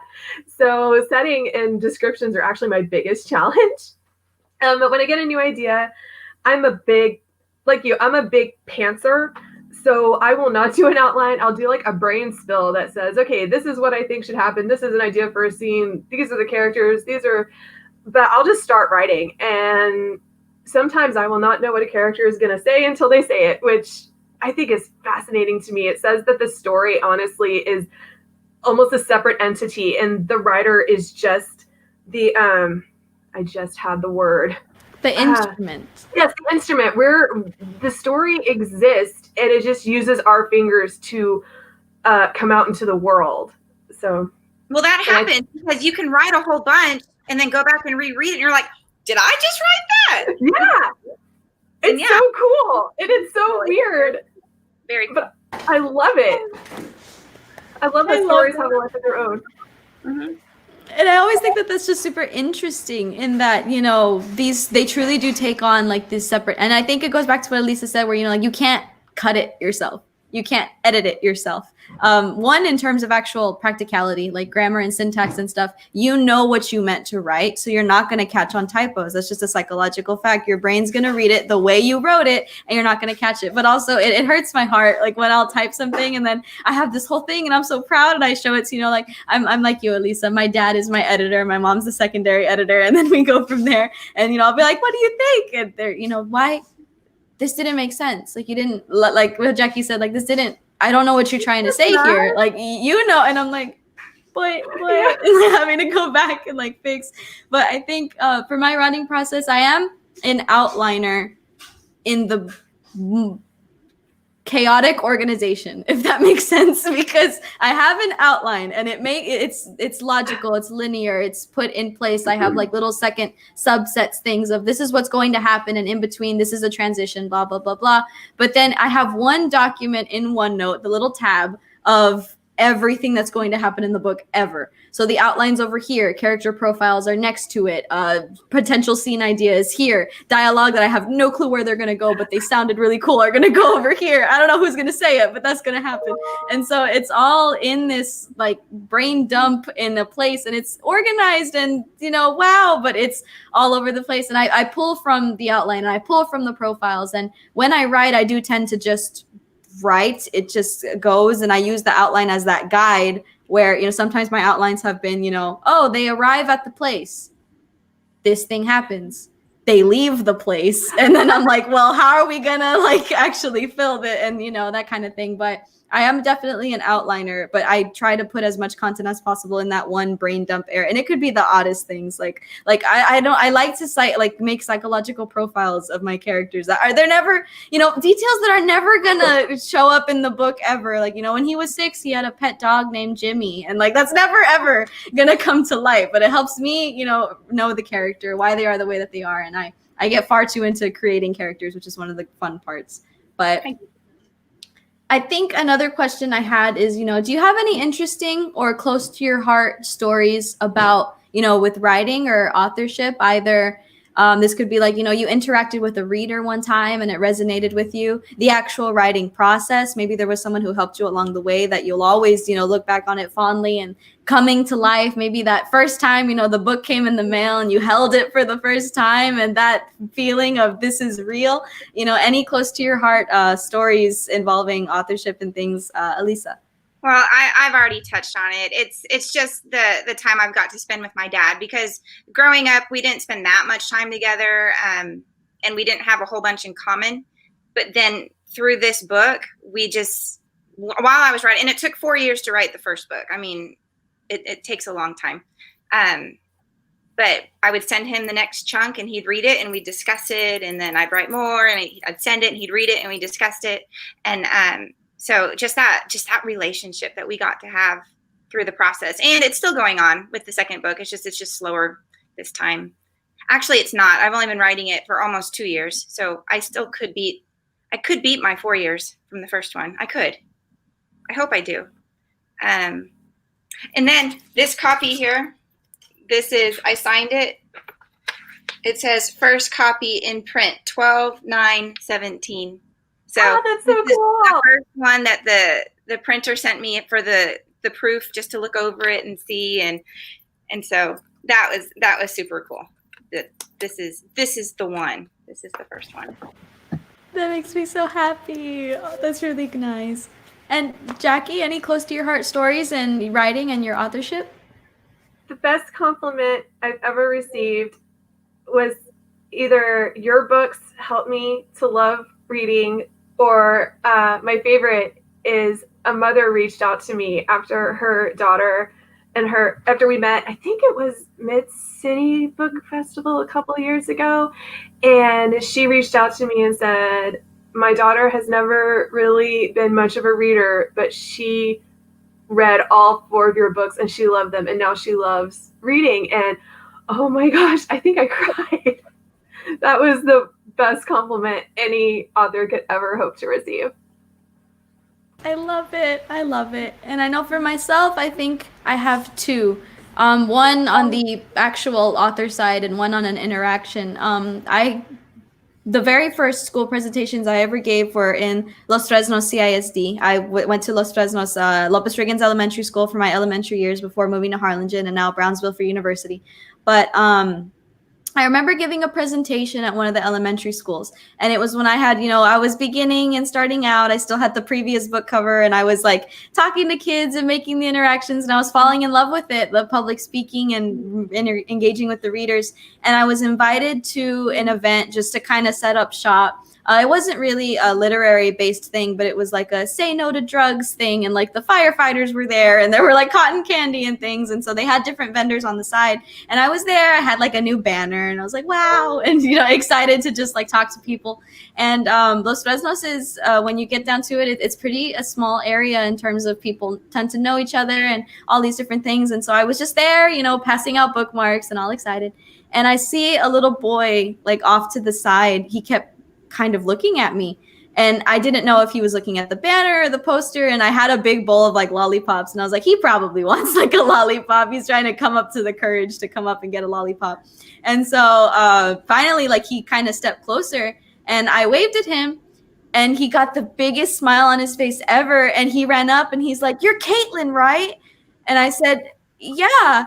And he's like, "Did you go to, so-and-so elementary like earlier?" And I said, "Yeah." And this was like months later. I had gone maybe 2 months ago. And I said, "Yes, I visited your school. I spoke to, I think he was 8 years old." I said, "Yeah, I spoke to your grade level. It was this. And he said, "Hold on." And he took off running, and he disappeared. I don't know where he went. I got kind of scared. I was like, where did he go? Is he going to come back? And he comes back dragging his mom with him. And he's like, come on. And he gets to the table, and he starts looking at the books and everything. And he said, "Mom," he said, "this is the girl I told you about." He said, "She came to my school and she started talking about reading." And he said, "Mom, I want her book because she's my friend." And I started to cry, and I heard from the mom like, "Nice to meet you." And so I gave him a book, and he took home like 10 lollipops, and I interacted with him and signed it for him, and he was like over the moon. And that I will never forget that interaction. It was one of my first ones, and just knowing that that presentation, you made the impact. He walked away with me thinking, that's my friend. That was really amazing. And on the personal side, I've always been an avid reader, always been a big fangirl and things. And so senior year of high school, I was the team captain for Battle of the Books, where we would read 8 books in the span of like 2 or 3 months. And then we would compete. Oh, please. Then we would compete in like answering questions about it. Like different schools would come, and it was like teams of 4, and like, oh, in so and so, what city did it take place, that blah, blah, blah, and you had to know the answer. And so one of the books that we read was The Memory of Light by Francisco X. Stork, one of my favorite reads to date. It deals with mental health in the most raw way possible, in that it hurts and it scrapes, and you're learning, and you learn that it's okay to not be okay, and you push through and you cope. And it's a beautiful, beautiful read. And Francisco Stork was going to be at the regional competition, and we won the district, and it was great. So going to the regional competition, like, Francisco Stork's going to be there. He's going to sign books and give them to you all. And I was like, no way. And I was there, like, oh my gosh, I loved your book. This was my favorite one. And like, that was my book. Like, anybody who knew, like, oh, Memory of Light questions, Katelynn's got that. Like, I memorized it through and through. And so I got to meet him, and he signed a copy of the book for me. I have it. It's like all sealed, and I don't want anything to happen to it ever. It's absolutely, I love it. And maybe a year later, after I graduated that fall, I was invited to Border Book Bash, which takes place here in the Rio Grande Valley and McAllen most times. And Francisco Stork was an author who was going to be there. And so my name was next to Francisco Stork's name as the Border Book Bash. And that blew my mind, that here I was, the fangirl, oh my gosh, over his book. And here I am, next to him on the line of things. So, and my teacher had kind of forced it out of me, like, tell him you're an author. And I'm like, but he's like, tell him you're an author. So now we're Facebook friends, and Twitter follows, and like we talk and stuff. And I'm just like, it's probably one of the most amazing things where, being an author has allowed me to, transcend this thing where I admire him so very much in everything that he does. And A Memory of Light will always be close to my heart. And I have like little snippets where it's like, you know, Border Book Bash, Katelynn Rentería, Francisco Stork. I'm like, look, that's us. Like, That's together. a story. I love it. And it's those two are very close to my heart in that sense. But I do have some comments coming in. Isabella Trevino says, I am one of your students, Mrs. Shirah. I'm so proud of you. I hope one day I can read it. Oh, thank you, Isabella. And Manuel Ruiz says, Jackie, do you pants the whole thing, or will you do a loose outline after you've hit a certain point, or just fly through it all? Meaning, do you write like you're running out of time? Hashtag Hamilton reference. Manuel and I are Hamilton buddies forever. I can't even think right now because I'm singing that song in my head. I mostly pants the whole thing. When I'm stuck, sometimes I'll get out a notebook, like I said earlier, and kind of write, okay, what needs to happen? This needs to happen. How's it gonna happen? But for the most part, I'm a total pantser, and I wish I wrote like I was running out of time. I write like I have all the time in the world, which is not the best way to become the next Meg Cabot, but you know, one day I'll learn. I love it. It's whatever works. It's what works. And another comment coming in from you, Jackie. Rosario Ozuna in Gruya, Texas is a librarian, previous panelist, and huge supporter. Thank you for joining, Rosario. Thank you for tuning in. And she says, hi, thank you, Jackie, for personalizing my books. I can't wait to start reading them. Miracle Austin just sent them to me. What a beautiful gift from both of you. Thank you, thank you, thank you. Thank you. I hope you enjoy them. Oh, I'm excited. I love this. The interaction, the engagement. This is awesome. It's wonderful. And I think I have 2 more questions, and then we can do excerpts, and then we can say goodbye. But my last question, or second to last question, actually, no, we're going to do a fun one, and then we're going to do the deep one. And then so the fun one to kind of get our loose and shaken before we go into some deeper stuff is, if I were to meet you on the street, what are 3 things that I would absolutely not find you without? Like if I just, hey, hi, how's it going? It's been a while. Like what are 3 things that would be like on your person? I know for myself, see, I wrote these questions and I don't know. I always have a baseball cap on. And it's always something different. Jackie, I know you've seen it, my Big Hero 6 San Francisco Ninjas Tadashi hat with the SFN. Adore it, love it. Pizza Planet hat, Flash hat, Notre Dame hat. That was my dream college for a long time. I have like so many. I have one that says "Can't Even" in the Coca-Cola script, so it's all really nice. And I always have a baseball cap on me. I'm always carrying some sort of backpack. I travel with backpacks, small ones if I'm going to like the grocery store, like bigger ones if it's like school or an event or something like that. I recently got My Hero Academia backpack like for school. It's like got All Might and the crest and the big 3, you know, the future big 3 boys of Midoriya, Bakugo, and Todoroki on the bottom. It's great. And a UA smaller version for, you know, after this pandemic passes, I'm going to roll up to presentations like, look at my bag. And I'm excited. And I think either a book or a notebook for sure. I always have some sort of book that I'm reading on me, whether that be like on my phone, like I'm reading through Google Books or a PDF or something, or an actual physical copy. And I always have some sort of notebook if, you know, that inspiration strikes like, oh, yes. And this is 4 things, but I always have playing cards on me. I love to do card tricks. I fiddle with them. Like just if I'm doing something, you can find me like flicking cards and catching them, like trying to like just messing them with my hands. Backpack, hat, playing cards, and something writing related for sure. But Alissa, 3 things that I could never find you without. Well, my phone, because I don't know, that seems like an obvious answer now. But on the phone, I have my Facebook where I keep in touch with all my friends and family. And I have my Kindle where whatever book I'm reading, it's on there. So if I ever have a few minutes, I can read a book. And then also I play a lot of those games on my phone. Lots of games. Crossword puzzles, Sudoku. I mean, right now it's Traffic Jam. I don't know. It's some silly parking lot where you just get the cars out in the right order. It's silly. So my phone, I have my phone. And if I'm walking outside, I am walking my 2 dogs, which I cannot believe how quiet they've been for an hour and a half. Yay, Sunny and Beamer. And any of my 5 family members would be with me as well. Aw. 1 to 5 of them. It's not always all 5 of us, but usually Trip and Evie, Aria sometimes comes, and then if we can manage to get Bo out the door to walk the dogs with us, it'd be all 5. Last night it was all 5 because, well, I made them. Aw. I love it. And Jackie, what are 3 things I could never find you without? I feel like mine are going to be kind of boring. Chapstick, for sure. Especially with the masks on, my lips get very, very dry. I mean, I'm a dry person anyway. I have to moisturize the skin, moisturize the hair, moisturize everything. So definitely chapstick. My headphones, if I am going to the grocery store, I'm not even going to want to look approachable. I am going to have my headphones. And so it's like I'm listening, but most often I'm listening to like the Free Willy soundtrack or like Disney songs. So I might look like an emo, like single woman who's like, don't look at me, but really I'm listening to Be Our Guest from Beauty and the Beast.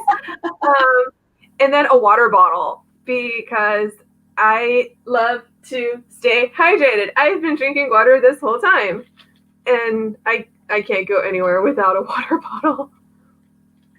Hydration's important. Anyone watching, if you haven't drank water today, get a glass. Stay healthy. Yes. That's actually my one piece of advice for like any aspiring author who wants to do a book event. Stay hydrated. I don't care if you have to pee in the middle of the day. Someone will watch your books for you. Just stay hydrated. 10 out of 10 advice. And like, yes, absolutely true too. Just yes. But that leads me to my next and final question. And again, anyone on Facebook or YouTube, if you have any questions to say, real quickly before we move on to excerpts and then say goodbye, or anything you want to say, final comments, say hi, drop something in the comments on Facebook or YouTube. I can bring them up. We can interact. But my final question would be for aspiring writers or authors. What words of advice would you offer to them? Either the writing process, the publication process, maybe things you wish you knew before you started this. Stay hydrated. Any things you've learned along the way from your experiences? What is some advice that you would give, beginning with Alissa?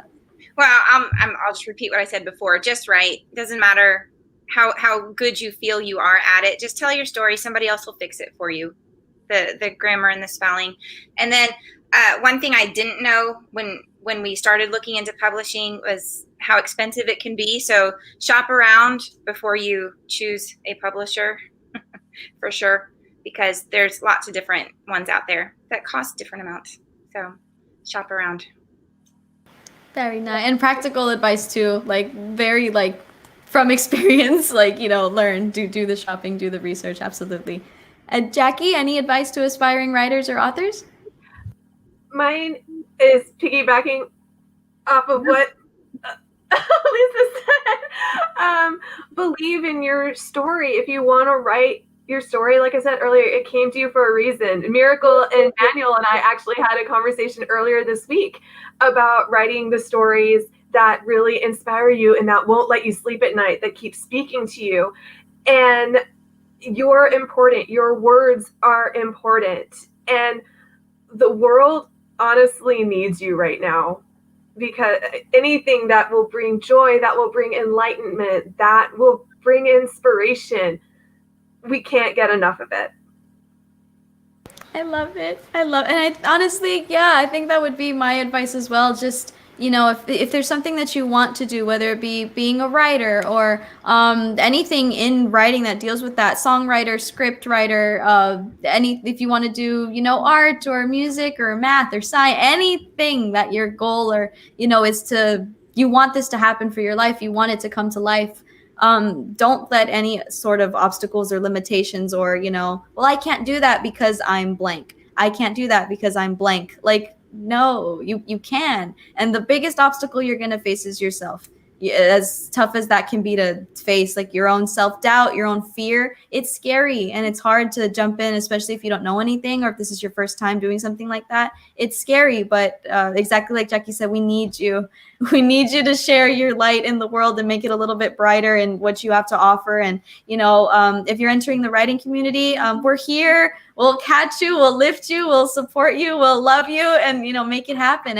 And, a big thing that I do in my presentations that I would do with students and that I hope to do virtually as well, making that happen. At the very, very end of my presentation, I would have, I would point to the screen and say, what does that say? And the students would say, don't stop dreaming. And I would say, yeah, repeat that after me. So we'd say, don't stop dreaming. And we'd get louder and louder and louder until the kids are screaming, don't stop dreaming. And I would say, if I want you to remember one thing, and when you go home and your parents say, what'd you do today? The author made me scream in the library, don't stop dreaming. That, I think it's one of the saddest things that as we grow up, we tend to, when we're younger, I had a presentation once where a 4-year-old boy, said, when I asked, what do you want to do when you grow up? What do you want to be? And this 4-year-old, stars in his eyes, was so excited. And I said, yeah. And he said, I want to race cars on the moon. And I was like, you can do that. And, when we're young, we have all these dreams and aspirations and nothing is impossible. Nothing is impossible.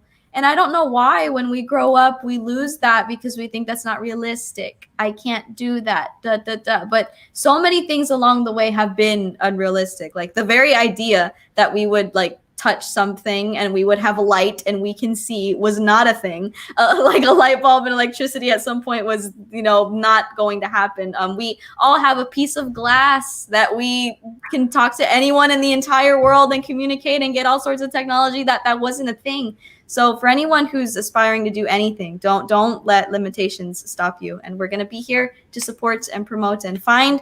Miracle Austin likes to say, your author tribe. Find your tribe. Find your clan that's going to support and love and constantly. And, that could be blood family. That could be family that you pick in friends and colleagues. And, just find that niche and find what you love and continue to pursue it.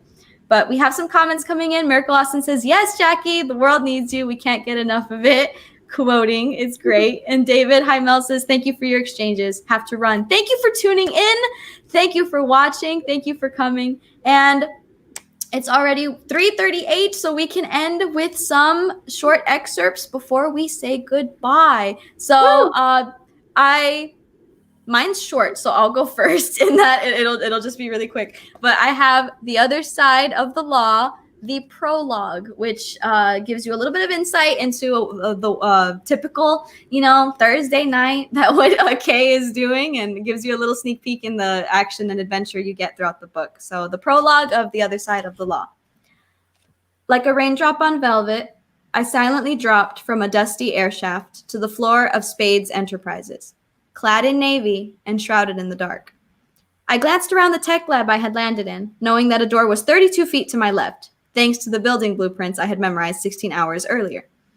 Almost subconsciously, I began to carry out my mission, silently gliding across the floor to the main computer at the back of the computer lab. I unclipped a mini flashlight from my utility belt, shone it on the desktop, and switched on the PC. While the computer warmed up, I slipped a USB drive out of my pocket and held it millimeters away from the port I was going to plug it into. I counted down how much time I had left before the left-wing security guard came into the lab for a routine check. 64 seconds. Plenty of time. The second the computer's lock screen came up, I plugged in the USB drive. I watched expectantly as the screen went from displaying Spades Enterprises logo to an array of speeding numbers on a green background. I smiled as the algorithm on the drive unlocked the computer and pilfered through the files, picking out any of particular interest. While the USB drive was working its magic, I began to search the drawers for any folders or documents that could provide any vital information. Oddly, the drawers were filled with pens, paper clips, calculators, and other generic office supplies. Yet there were no folders or documents in sight. I carefully stripped a paper off of a sticky notes pad, folded it, and slipped it into my pocket, as a souvenir. My internal clock told me that 38 seconds remained before the guard came in, and as if on cue, the computer screen flashed brightly. The USB drive had done its job, and I knew it had copied files and erased any potential digital fingerprints of mine with efficiency. With 22 seconds left, I unplugged the USB, turned off the computer, and made my way to the air shaft I had popped out from. I unclipped a rope and hook from my belt and threw it up to the shaft. The hook sailed through the opening, attached to the frame, and I began to pull myself up. Once I was safely in the shaft, I rolled up my rope and hook and clipped it back onto my belt.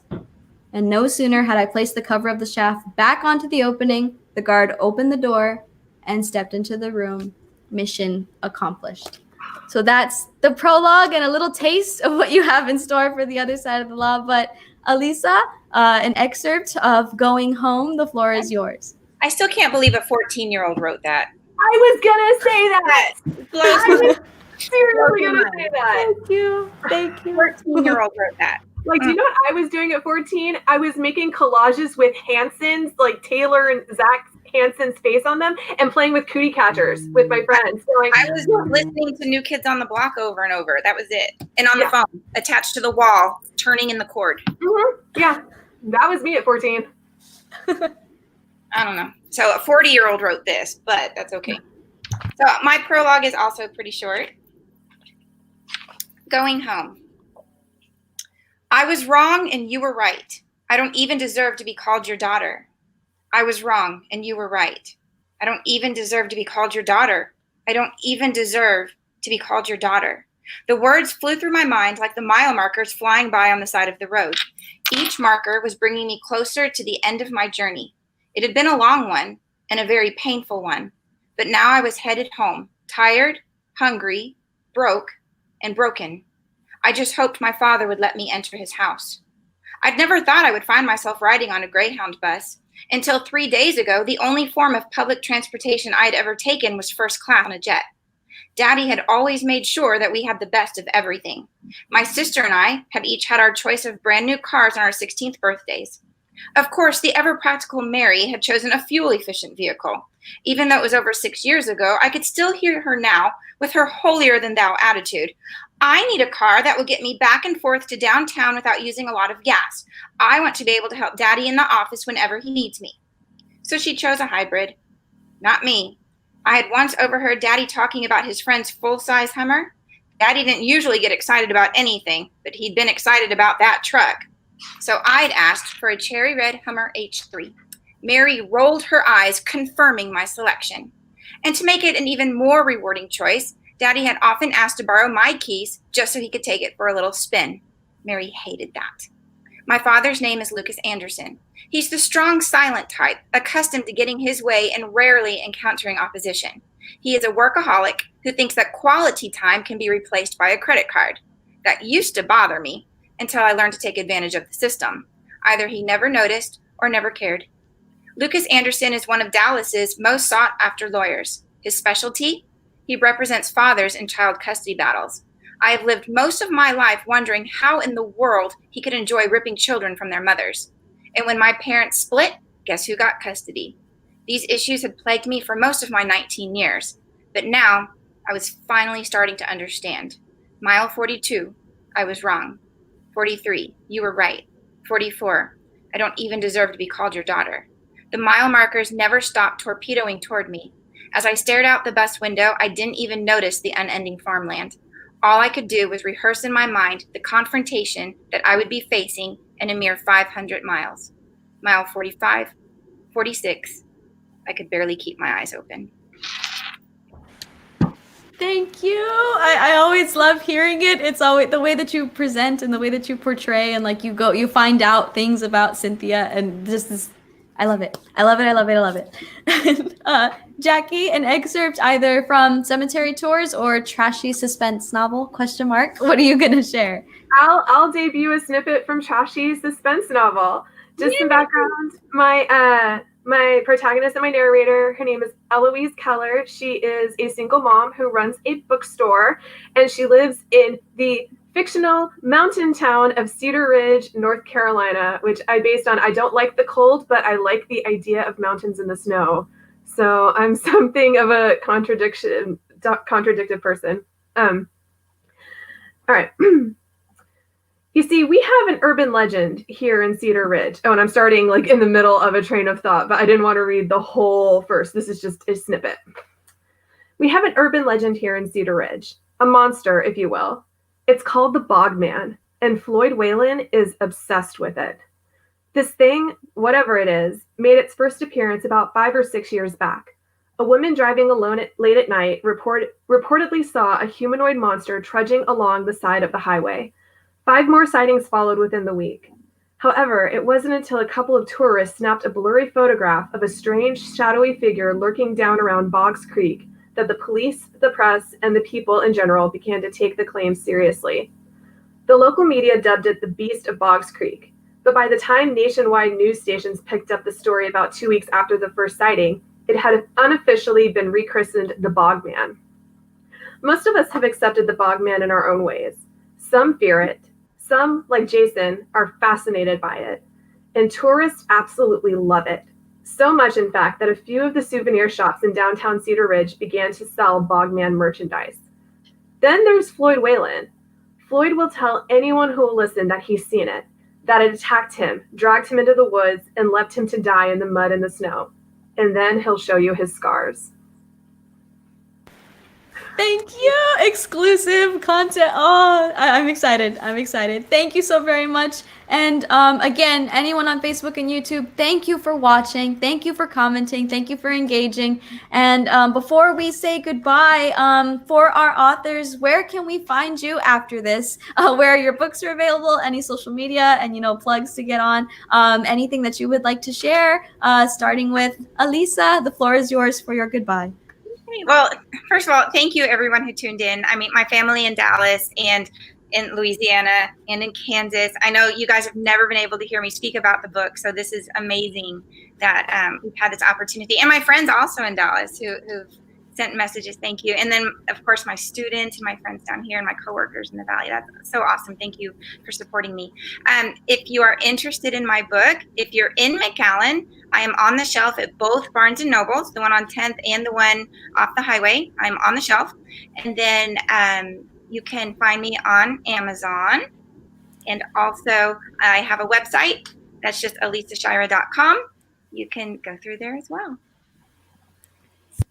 Thank you so very much. And again, thank you for coming. Thank you for joining. It's always a pleasure to do an event with you. And I'm just so happy that we could be here sharing and promoting. Thank you. It was so good to see you again. Yes, good seeing you too. And Jackie, where can we find you after this? Your final goodbye and those plugs. Well, you can find me at my website, which is wintrailpublishing.com. But I actually have a link tree, which there we go, right down there. And you just type in Jacqueline. It's like Jacqueline, but without the N. That was my childhood nickname. And it turns out no one else uses it. So it's kind of great. You can find my website. You can find my social media. You can find my books on Amazon. My 5 main titles and Trashy Suspense in the next 2 weeks will be up there as well, are available to read on Kindle Unlimited. And I also have my Redbubble shop on there. So if you want to buy some pretty pictures or if you want to buy some cool cemetery tours merch, check it out. And Katelynn, thank you for setting this up. You've gone above and beyond. You are so wonderful. And I am constantly in awe of you. Thank you. You're so sweet. And just thank you to anyone who's been on The Right Crowd, and especially to you two here. Just you guys are my friends, and I hold you in such high regard, and I admire you so very much. And I'm so happy that we could be here sharing our stories today. Especially, we're apart, but we're together, and that's the most that we can do. And we persevere and we keep going. And I know for myself, The Other Side of the Law is available. You can find me on Amazon. I have so many, but on my website at authorkatelynrenteria.com, you can find all sorts of information about myself, my book, other things going on in life. And Facebook is Author Katelynn Renteria. My Twitter is at Kate Renteria. Instagram, if you like calligraphy, I promise I'm going to post more often, Calligraphy by Kate. And I also have a newly released podcast that I'm working on, episode 2, What's Not to Psych. I talk about all things psychology and like life and wellness and positive psychology especially. And Jackie, I'm taking a leaf out of your book and making a link tree where it's available on Linktree, Kate Renteria. So you can find all sorts of things with that there. Some final comments are coming in. Miracle Austin said, outstanding reads. Thank you, Miracle. And Bo Shira said, hearing y'all read excerpts from your books makes me want to hear an ongoing podcast of y'all reading and discussing snippets of your books. I'm a podcast nut. We're talking. My sister, my friend Pierce Chadwick, who is an actor, and I are actually discussing making a podcast of cemetery tours. So you've just inspired me to actually try to figure this out. It's so hard. It's so hard. It is. It's difficult, but it's a project. It's a thing you can do from home. Podcast. You have a podcast. You can teach me.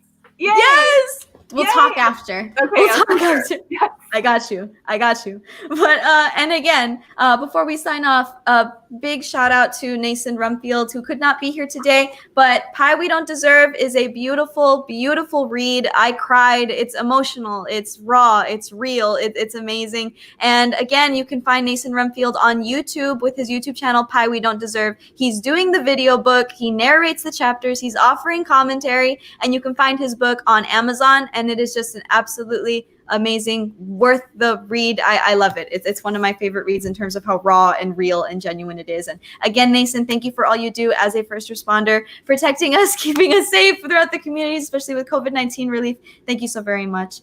And Manuel Ruiz says, great job, Alissa and Jackie. Thank you for tuning in, Thank Manuel. you for Eunice Martinez. Sorry. It's the room where it happened. Yes. Eunice Martinez says it was great listening to everyone. And Bo Shira says, yay!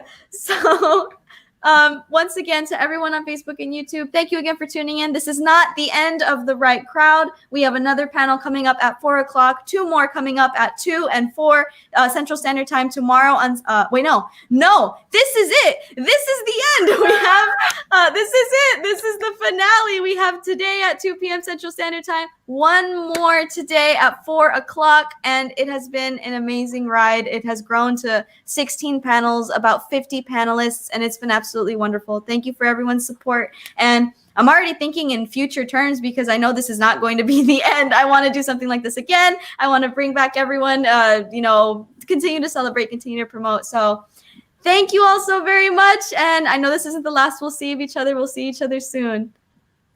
Bye. Thank you.